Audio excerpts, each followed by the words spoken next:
Good morning, everyone. Welcome. Glad you can all make it here today, so bright and early. Well, I guess early, not necessarily bright. We made it safely through the fog, and we have a good crew. Hopefully, we'll have a good discussion. I'm sure we will. And everyone seems pretty awake. So whether that's nervous energy or something else, or you're just morning people. Today we're talking about geology, talking about what some folks talk about the traditional day of creation.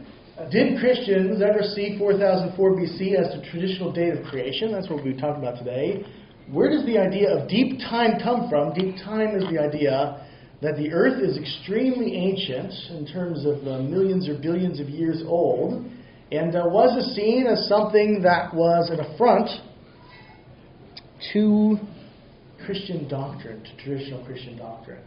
So we see this myth a lot. I'm going to call it a myth. I'm going to talk about why it's a myth and where it came from, and I'm going to think about why so many Christians still believe it today. But we can look at books like this, Bill Nye's Undeniable, and talks about the Bible, right? The Bible asserts that Earth is only 6,000 or 10,000 years old, so straight from Scripture. Creationism offers a static view of the world. This is a view of the world which isn't changing. For many centuries, people in Europe and elsewhere had taken as gospel, or perhaps more accurately from gospel, that the world had always been pretty much the way it looked right then. So this idea of a static Earth that doesn't change, something that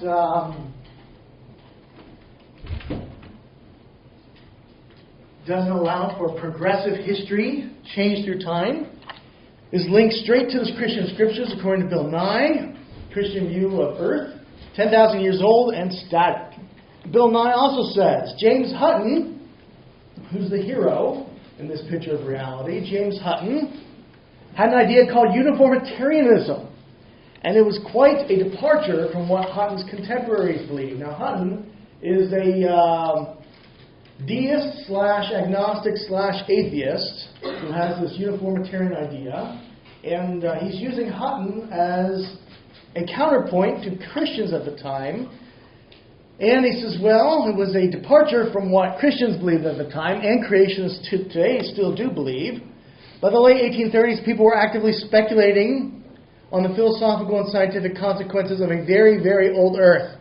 That might mean that there is no one to it, no God, in charge right now. So the idea of an ancient Earth that James Hutton gave us, and a changing Earth, got rid of the idea of God. All right, that's a nice way to state the idea we're going to talk about today. Does Bill Nye, is there any accuracy to what Bill Nye is saying? Is there any historical basis for this? Right? And if not, then what's the truth? That's what we're going to look at. We can turn to our favorite person to pick on, the atheist universe, David Mills. His book is chock full of fun examples of myths. I like using it because it was the top-selling atheist book before Richard Dawkins' God Delusion.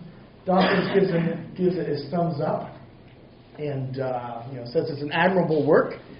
But Mills says Christians calculate that the heavens and earth were created by God in the year 4004 BC. Earth, therefore, is only 6,000 years old by biblical chronology. Today, some creationists are abandoning their long-held belief in a 6,000-year-old Earth. Why this abrupt reversal of opinion today? Why are some Christians today abandoning their traditional beliefs? Were startling new chapters suddenly discovered in the book of Genesis? Is that the reason? Did Moses appear in a miraculous vision, revising his previous chronology and teaching the geological history of ancient Earth? No. The change of heart of Christians, some Christians, is due to the fact that modern scientific research has shown the Genesis chronology to be nothing short of ridiculous. Another statement of how history happened. Is it true? Is it true? Is it true that geology has proven Christians wrong, and that's why Christians have changed their views about geology and now accept that there's an idea of Earth history and an Earth that goes back quite a bit, billions of years? Today I'm going to talk about why it's actually the exact opposite of what they're saying. And how everything, this is a fun one because it's completely turned on its head historically by what actually happened, which Bill Nye and David Mills seem to have no clue what the history of science actually shows us happened. So it's kind of fun to turn this on their head completely without any complexity whatsoever. It's a very simple story, actually. So there's no debate, no arguments, no issues with what actually happened in the history of science. But the reason we're talking about it is because it's a widespread myth that is out there in various circles. You might have heard these, maybe not, depending where the circles you run. But we can say, where does this idea come from? At this point, it shouldn't surprise you that this is from Draper and White, the same folks, the Victorians, who wanted to invent the war of science versus religion. And Michael Roberts in this book here on the history of geology as it relates to religion and myth. And Roberts is an English historian of geology. He says the idea of Ussher's date of 4004 BC, the idea that this was the official date of creation, was the theme of chapter 6 in Andrew White's A History of the Warfare of Science and Theology, a notion which has informed or misinformed many historical perspectives on geology and Genesis. Right, so White gives us this idea, finds some random person from history, brings them to prominence in his best-selling book, and says, this is the traditional Christian date. This has always been. Whereas at the time, there was not one church who had this as official date. And if you look back in history, as Roberts points out, this was never the official date of any church throughout history, which we'll talk about. But why? Why not, right? The answer to this question, was this the traditional Christian view of Earth history, the traditional Christian date of creation? The answer is no, but why not? Well, we can start at the beginning, and we can think about Genesis 1. Genesis 1 gives us 6 yoms, where God is doing creative activity. Yom is a Hebrew word, which throughout most of the history of interpretation is not viewed as a 24-hour day. The first person, if you can say that, I'm going to say it, the first person to not view Yom as a 24-hour day is the author of Genesis. That's because in the second chapter of Genesis, we find the same word, Yom, referring to the previous whole week of Yoms. The previous set of yoms, those 7 yoms, are referred to as one yom in Genesis 2. So if you're assuming that the author of Genesis 2 was the same person as the author of Genesis 1, then the first person to interpret that word as a larger, longer period than a 24-hour day is the same author of the text. So internally, you do not have a 24-hour day consistently used through both Genesis 1 and Genesis 2. So that falls apart very quickly. People knew this. I like using Jews around the time of Jesus and before Jesus who discuss this. You might know Philo and Josephus. Those are well-known Jewish writers. They both talk about these yoms as periods of time, not 24-hour days. I don't even like saying literal 24-hour days because literally yom in Hebrew does not mean day. You can talk about the yom as a time period. And 4 days in Genesis 1 through 19 equals one single day in Genesis 2:4, right? Or 6 days, rather. It should say 6 days in Genesis. All the days in the first in Genesis 1 are 1 day in Genesis 2:4. We could go to the early church. Irenaeus was a disciple of a disciple. Polycarp was a disciple of John, and Irenaeus was a disciple of Polycarp. He's a fun person to talk about because he was key in shaping the New Testament canon, and he's arguing with the Gnostics over the question of how to interpret Genesis. So the Gnostics are saying that God, the Creator God, is a liar because God says, when Adam and Eve will eat the fruit from the tree, in that day they will surely die. And the Gnostics say, well, they didn't die in 24 hours. Therefore, God is lying to them. Therefore, you can't trust the creator God of Judaism. You need to trust the Gnostic, Sophia spirit, the enlightener, right? Not this creator of material reality, which the Gnostics saw as bad. Irenaeus' response is, well, that's not what Scripture means by a day. If you look at Psalm 94, and if you look at 2 Peter 3:8, we see that with God, a day is like 1,000 years, or a day is 1,000 years, or about 1,000 years. And so it's a much larger period of time, is Irenaeus' point. And when Adam dies, he's clearly within 1,000 years. Right? He doesn't reach the 1,000-year mark. So Adam died in one day. So Irenaeus is using this pretty common interpretation of the Genesis days to say that if you take the text literally, according to how Scripture sees this term yom, it's a much longer period, and then the Gnostics aren't reading Scripture literally in the way that Scripture would read itself. We go to others. Justin Martyr's another early Christian, makes the same point. For Adam was told that the day he ate of the tree he would die. We know that he did not complete 1,000 years. We have perceived, moreover, that the expression, the day of the Lord, is as 1,000 years, is connected with this subject.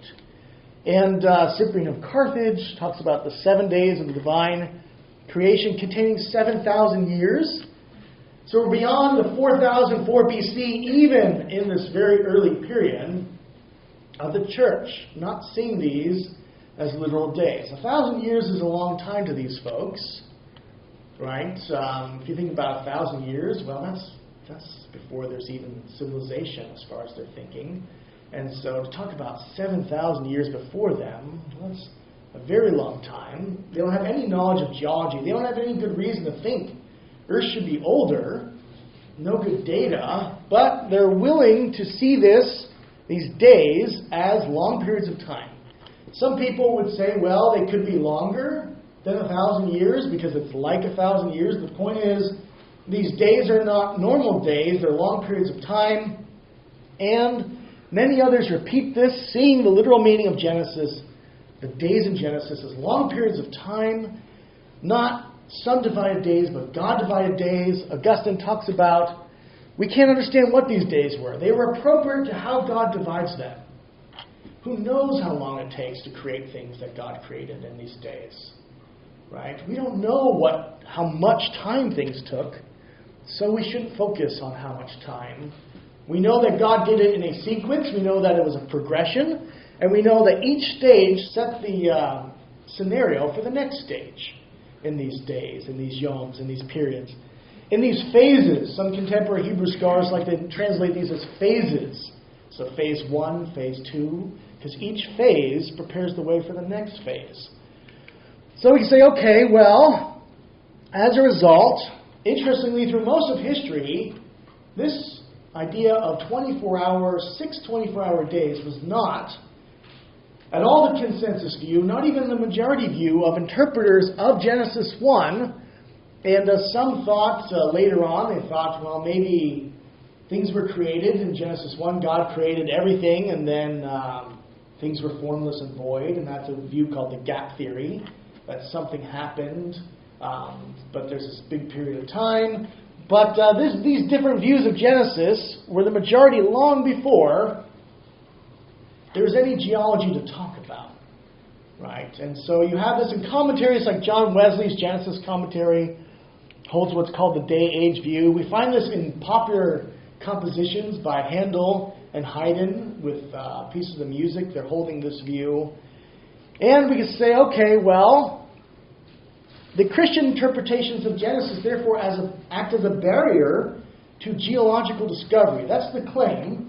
The claim is the way Christians interpret Genesis did not allow them to see that Earth had a history, and that Earth was very ancient, and that there was some sort of geology, some geological history of the Earth. And so that's the claim. Michael Roberts, again, says, well, for English-speaking Christians, by 1700, the age of the Earth, everyone believed it was well over 6,000 years old. So that idea of a traditional day of creation being 6,000 years ago No one believed that in 1700. By 1800, all Christians thought it was millions of years old, right? And so we say, okay, well, 1800, Christians thought it was millions of years old. But what's interesting is those who did not think it was millions of years old were not Christians, actually. So we can talk about them in a minute. But where does this idea begin? Where does this idea of an ancient Earth based on science begin? And it starts with a guy named Nicholas Steno, who's known as the father of stratigraphy. He was a Catholic bishop, scientist, and a local saint. Right? So the idea that science and religion can't get along together, Steno himself breaks that mold, which is not, we'll see, is pretty typically the case with early scientists. Interpreted the days of Genesis as long ages, made a connection. He was the first to make a connection between what are called fossils in layers of dirt and he argued that these things were real animals, and he noticed that they show up in some places rather than others. So what's interesting is he had this belief in a historical Earth. He believed that Earth had a beginning, that it went through phases, and that you'd find different animals in these different phases, because this is what the book of Genesis tells him. And thus, he went out looking for this. He found it in the record, and so his Bible gave him the intellectual freedom to go and work out the Earth history. Steno gives us several laws of stratigraphy, which he used to think about how these soils relate to each other. The first is called the law of superposition. That's the top layers are younger than the bottom layers. So you can think if that makes sense to you. Is that logical? That if you dig down in the dirt, stuff lower down is going to be older. Stuff on the top is going to be younger. Right? And so this is his first assumption. Okay, the deeper layers are older. He believed that these were all laid down originally horizontal, and that the earth moved and would sometimes, when mountains would go up, they would bend these layers, and that they were continuous. If you have fossils and one layer that looks another layer, and you have a big gap because there's a river in it, well, he would say that somehow the river was what cut these two in half, and they're continuous on either side of the river, right? And he put these together, and he came up with a very old Earth at the end of this, but he had no issue with an old Earth. Eventually, his work would lay the groundwork for what we know as the general idea of stratigraphy, right? The geologic column, as it's called. And Steno argued that Earth had a history, and he thought that geology proved that there was a beginning to different groups of animals, right? So birds were not always here. Fish were not always here. Mammals were not always here. Humans did not always exist. They had a distinct beginning, and he argued this via the fossil record, and he came to layers that had nothing in them. He says, well, this shows that all life had a beginning. In fact, he thought Earth had a beginning because his Bible told him it had a beginning. The geological record by Steno was interpreted as a strong vindication of Christian doctrine. And what's interesting is this is a time when not everyone believed this. We'll talk about the people who didn't believe this and why they didn't believe this. But Steno, who's starting this work, emphasized agreement between nature and Scripture because the oldest sequence in the geological strata he studied lacked fossils. He thought there must have been deposited before the creation of animals. And had this been different, you can imagine if things had been random and jumbled up, and there were humans in the bottom layer, and every layer had animals and the same animal fossils, how would Steno interpret this? He probably would have seen this as not what he'd expect from his reading of Genesis, right? And there was another view out there that was some people had started to hold, and this was the idea that the earth was eternal, without a beginning, without end. This goes back to Aristotle and some other ancient philosophers. This was actually the global norm among non-Christians at the time. And if Steno had found that, well, then that would have supported the Aristotelian view and went against Scripture. So after Steno, the big debate in science became, does Earth have a true history? Does it have a beginning? Or is it eternal and static without a beginning? And the questions here had to do with animals changing progressively through time, or Earth being infinitely old, no beginning, no ending, and there's no progression. There's no linear progression of life. All life has pretty much been exactly as it always has. And on the one side of this were folks who thought Earth was eternal. On the other side, folks who thought it had a beginning and a history.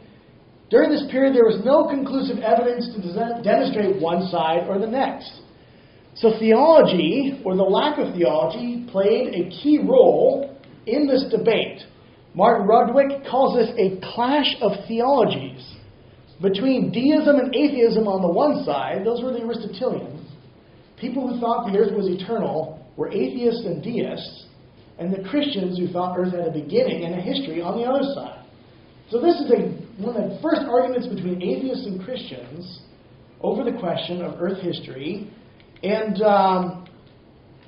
this was not a case of religion versus science. All these people were scientists. It's not Christian theologians over here and atheist scientists over here. It's Christian scientists versus atheist and deist scientists. And one worldview against another. Again, the one view is historical geology, and the other is geologic eternalism. And eternalism was a pretty common view outside of Christian circles. Buddhists, Hindus talk about beginningless time. Mesoamerican religions talk about there being no beginning to the earth. Near Eastern cultures always thought earth was eternal, typically a goddess that has always been here.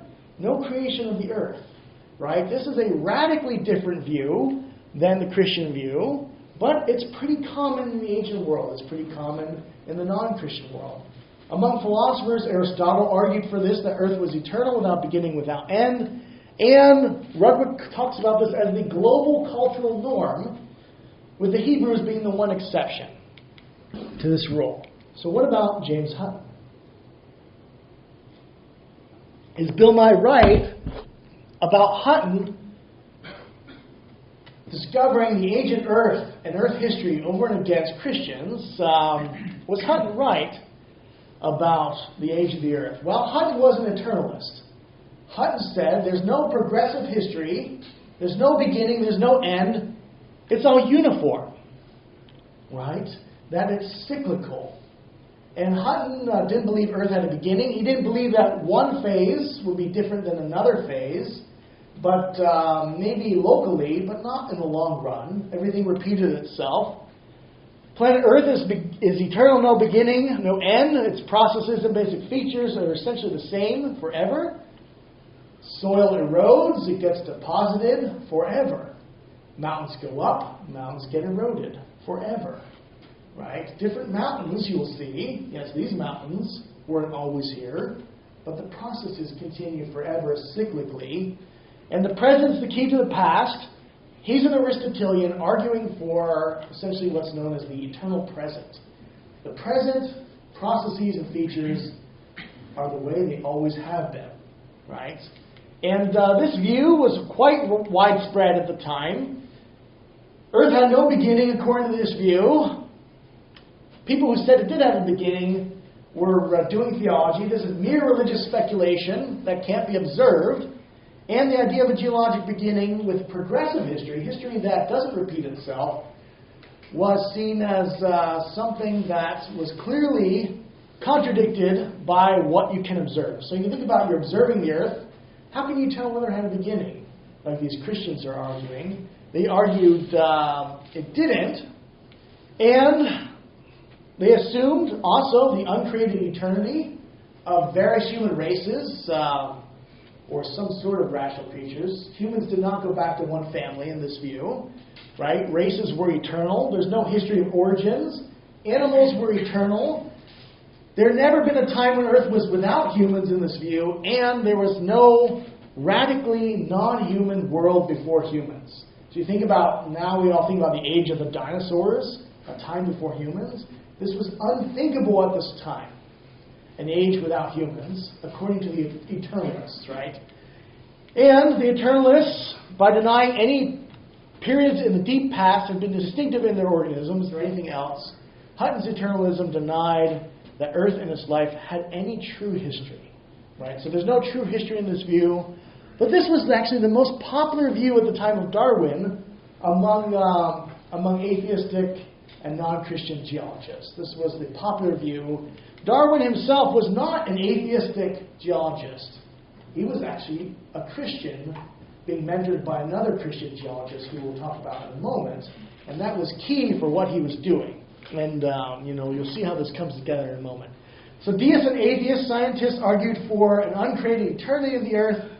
For atheists, this was seen as essential because it got rid of God. If you don't have a beginning, you don't need God. Right? So earth has always been here. What's the need for God? In opposition to eternalism, Christian geologists argued that earth had a history and had a beginning, and this was a progressive or linear history, that different periods of time changed. The idea that the world had a unique starting point, and this is hard for us to realize, I think, in where we are today, but this idea was a striking anomaly.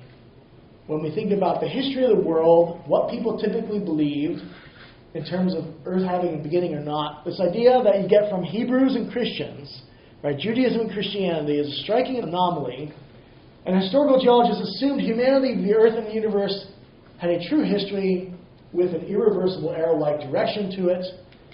And you find this with Steno. He's the first one to make this argument. But then we find this later. After Steno, we have folks like William Smith, who's called the father of English geology. And he's a devout Christian who extended the age of the earth, who argued for this progressive view of earth history, was encouraged. His best friends were English pastors, English reverends, who encouraged him with his stuff and helped him with his work. And so here you have these Christian geologists expanding the time scale much more than thousands of years. And this continues. Adam Sedgwick, who was a devout Christian, a reverend, and also discoverer of the Devonian and Cambrian geological periods. He was a professor at Cambridge, and also the scientific mentor of Charles Darwin. Right? So Sedgwick argued from his research. He looked at glaciers, he looked at deposition, and he said, Earth is at least 3 million years old. Right? He didn't see any scientific reason to push it beyond 3 million years. But he's a devout Christian who's reading, he thinks he's reading his Bible literally, and he has no issue with what is called deep time. Darwin says this of Sedgwick because he finds this 3 million number phenomenal. He says, what a capital hand is Sedgwick for drawing such large checks upon the bank of time. Right? And he's like, 3 million years, here you go. Right? So I'll give you that. And so Darwin is saying, this is so much time. But these are Christians, they have no issues with this. They're arguing against Earth being eternal. Think about the difference. Which is closer? The 3 point, think about the age of the Earth, right? Right. If you think about, or the age of the universe, let's say 13.8 billion years, the age of the universe. Which is closer to the age of the universe? Right? 3 million years or infinity. Right? That's what we're dealing with. We're saying, okay, 3 million years, well, that's not 4.6 billion years. Well, which is closer? Infinity or 3 million years, right? So people keep pushing it, though. People keep pushing this time, and they're all Christians, because the science is moving them in that direction, and they have no scriptural reason to not go there. John Phillips, who was a nephew of Smith, devout Christian, professor of geology at Oxford, studied sedimentation rates and came up with the figure of 96 million years old. So it gets pushed, right, because of sedimentation rates. The science is pushing it. The Christians are the ones doing the science who are pushing it. But it still has a history. It's still progressive. It's not eternal. They're arguing against the eternalists like Hutton. Dana, who was another pioneering geologist and Christian, studied mountain building, volcanic activity, the origin and structure of the continents and oceans around the world also thought it was about 100 million years old. So we're pushing this figure up.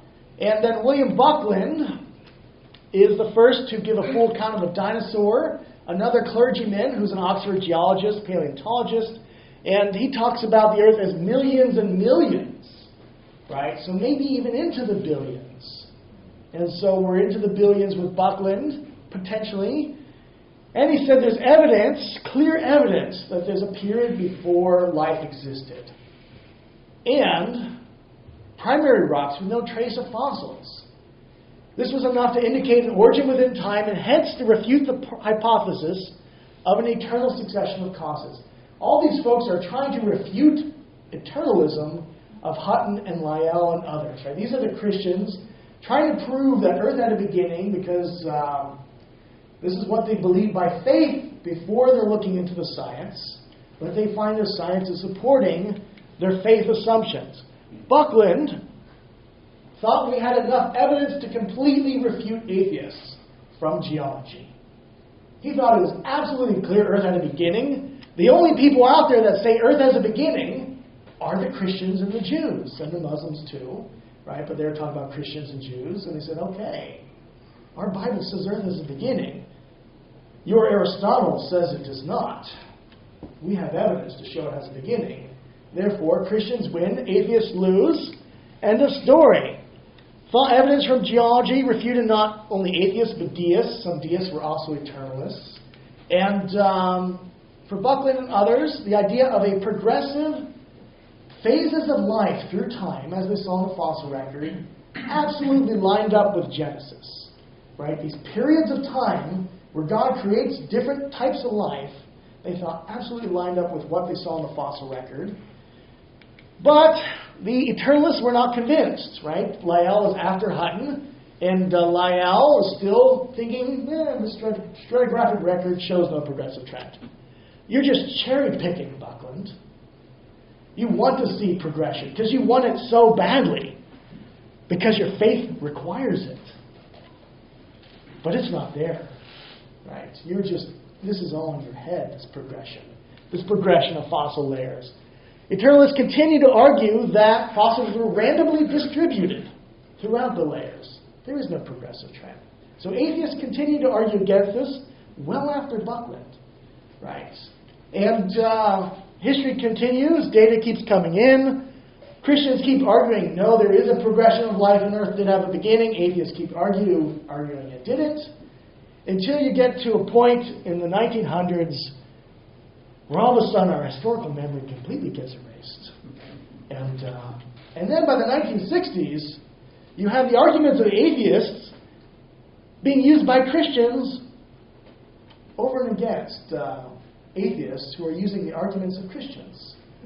And the whole world turns around. Ironically, Nicholas Rupke says, historian of geology, says, ironically, some of the anti-progressionist arguments used by Lyell and other geologic eternalists have become part of the armamentarium of modern-day young Earth creationists in their opposition to Darwinian theory. And so it's very strange how history reverses itself. But we can say, well, what about fundamentalists? Do fundamentalists reject geology? We like to pick on fundamentalists and say, oh, yeah, Christian fundamentalists, they've always believed in this 6,000-year-old Earth. So we can look at the people who authored the series of books called The Fundamentals. These are the founding fathers of fundamentalism. And not one of them is a young Earth creationist. Howard Kelly was a well-known physician who was a pioneering physician at Johns Hopkins University, a medical professor, wrote the part of the fundamentals that focused on having a personal relationship with Jesus. And so he's a important fundamentalist founder. Accepted that Earth was millions or billions of years old, had no issues with that whatsoever. We could turn to one of the founding fathers of fundamentalism, Benjamin B. Warfield, who wrote the fundamentalist doctrine of biblical inerrancy. So he's still used by young Earth creationists as the best expression of the inerrancy of the Bible. Right? So Warfield's work is still key for fundamentalists. And many have called him the chief theological architect of fundamentalism, Christian fundamentalism. But He thought the earth was billions of years old, as described by the geologists. Had no issues. We could turn to William Bell Riley, who was called the grand old man of fundamentalism, editor of the Christian Fundamentalist, founded the World Christian Fundamentalist Association, definitely a leading fundamentalist, and interpreted the day age, Genesis, as long ages, and that these were billions of years old. These are ages that were billions of years in time. No issues among fundamentalism. In fact, when we look at fundamentalists, at the time of the famous Scopes monkey trial, there is not one fundamentalist who believes in the young earth. There's not one. There's all of them who left a written record, at least. We can only go on what's written in terms of records. There's no trace of evidence that there's any fundamentalists, Christian fundamentalists, who are properly in the fundamentalist movement who believe in a young earth, or what we call young earth creationism. And they didn't see any geological significance to Noah's flood, right? Most of these folks thought it was a local flood, and they had no issues with that. We could use William Jennings Bryan, who was, among other things, Democrat Party nominee for president in 1896, 1900, and 1908. He was the, for the common person, he was a defender of the poor. He was also the prosecuting attorney at the Scopes monkey trial. If you've seen Inherit the Wind, he's portrayed as an ignorant bigot who thinks the earth is only 4,000 years old. But we have his testimony where he's talking about the earth as billions of years old. So you wonder, well, how does this movie even get produced? Right? He said it was billions of years old under oath at this trial, and thought the days of Genesis were long ages of time. So you say, okay, well, even the most literalistic Bible believers accepted the antiquity of life on earth. They accepted geologists. After all, these geologists were all Christians. Fundamentalist creationists at the time had no problem with an ancient age of the earth. So where did this idea of a 6,000-year-old earth come from? Who was saying this at the time? Right? Where does this come from? If no fundamentalists believed it, why do so many people today believe it? And the answer is Ellen G. White of the Seventh-day Adventists had a series of visions where God took her back to the beginning of the creation and showed her the age of the universe as 4004 BC, and that these were 6 24-hour days, how God did it. Her group started to grow. By the 1960s, her view became mainstream among very conservative Christians for interesting historical reasons. But this was the only group at the time. It was a very small group of, what most people didn't even consider Christians, because they had rejected Sunday as the day of worship. They had rejected the Trinity. They had rejected pretty much, most of what Christians would say was Orthodox Christian doctrine. Fundamentalists called them a cult, right? So Benjamin B. Warfield, people like that, Christian fundamentalists said, Seventh-day Adventists, these are not even Christians, they're a cult, right? But yet, this is where this view comes from, and the Seventh-day Adventist interpretation of Earth history remained on the periphery of fundamentalism until after 1961. Right, so 1961 is when a lot of things changed. It has to do with a very important best-selling book. But we'll talk about that in a different class. But that's how things change, right? So we have this idea of Bill Nye and the ancient earth being something Christians rejected. But then we see this idea actually comes from Christians. So the myth is actually the opposite from the truth in this case.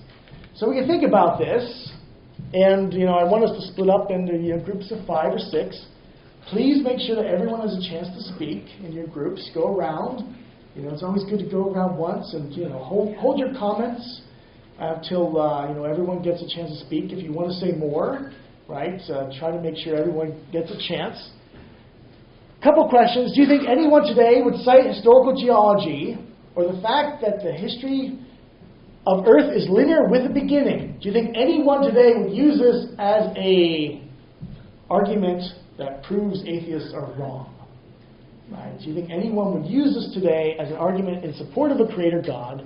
Say, this proves the God of the Christian Bible is correct and that atheists are wrong. And think about why or why not. It's interesting because the Christians at the time thought that atheists had finally been refuted and Christians have finally been shown to be correct.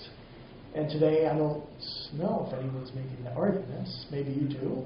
But think about why or why not. Secondly, why do you think so many fundamentalists today follow Ellen White's visions, right? She's, I think, 14 when she starts having her visions.